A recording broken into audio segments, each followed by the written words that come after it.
ഇപ്പം പല ക്യൂക്കമ്പേഴ്സ് കമ്പനികളും ചെയ്യുന്ന പ്രോസസ്സുകൾ നമ്മൾ സ്റ്റഡി ചെയ്യുമ്പോൾ നമുക്ക് മനസ്സിലാവുന്നത് അവർ കസ്റ്റമറിൻ്റെ ഏറ്റവും നിയറസ്റ്റ് ആയിട്ടുള്ള ലൊക്കേഷനിൽ ഡാർക്ക് സ്റ്റോഴ്സ് സെറ്റപ്പ് ചെയ്യുകയാണ്. സോ ദാറ്റ് അങ്ങനെ ഒരു സ്റ്റോർ അവിടെ ഉണ്ടെന്നുള്ളത് ആർക്കും അറിയുന്നില്ല. ബട്ട് ആ സ്റ്റോർ അത് ഓൺസ് ഡാർക്ക് സ്റ്റോഴ്സ് ആവാം, അല്ലെങ്കിൽ അസോസിയേറ്റ് ചെയ്യുന്ന സ്റ്റോറുകളാവാം. അപ്പോൾ ചില കമ്പനികൾ ചെയ്യുന്നത് അവരുടെ തന്നെ ഒരു വെയർ ഹൗസിംഗ് പോയിന്റ് നിയറസ്റ്റ് ഏരിയയിൽ അവർ സെറ്റപ്പ് ചെയ്യുന്നുണ്ട്.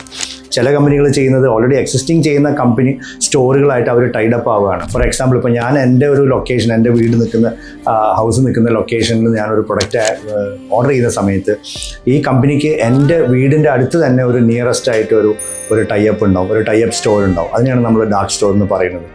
ആ സ്റ്റോറിൽ നിന്ന് ഏറ്റവും ഫാസ്റ്റായിട്ട് അവരുടെ പ്രൊഡക്റ്റ് എനിക്ക് എത്തിച്ചേരാനായിട്ട് അവരുടെ ഡെലിവറി ചെയ്യുന്ന മെക്കാനിസത്തിനെയൊക്കെ അവർ ഉപയോഗിക്കുന്നുണ്ട്. ഇങ്ങനെയാണ് നമുക്ക് ബിലോ 10 മിനിറ്റ്സിൽ നമുക്കത് ഡെലിവർ ചെയ്യാൻ, അല്ലെങ്കിൽ നമുക്ക് ആലോചിച്ച് തന്നെ അറിയാം, നമുക്ക് ഒരിക്കലും ഒരു മെയിൻ വെയർ ഹൗസിന് ഒരിക്കലും 10 മിനിറ്റ്സിൽ നമ്മുടെ അടുത്തേക്ക് ഒരു പ്രൊഡക്റ്റ് എത്താൻ പോകുന്നില്ല.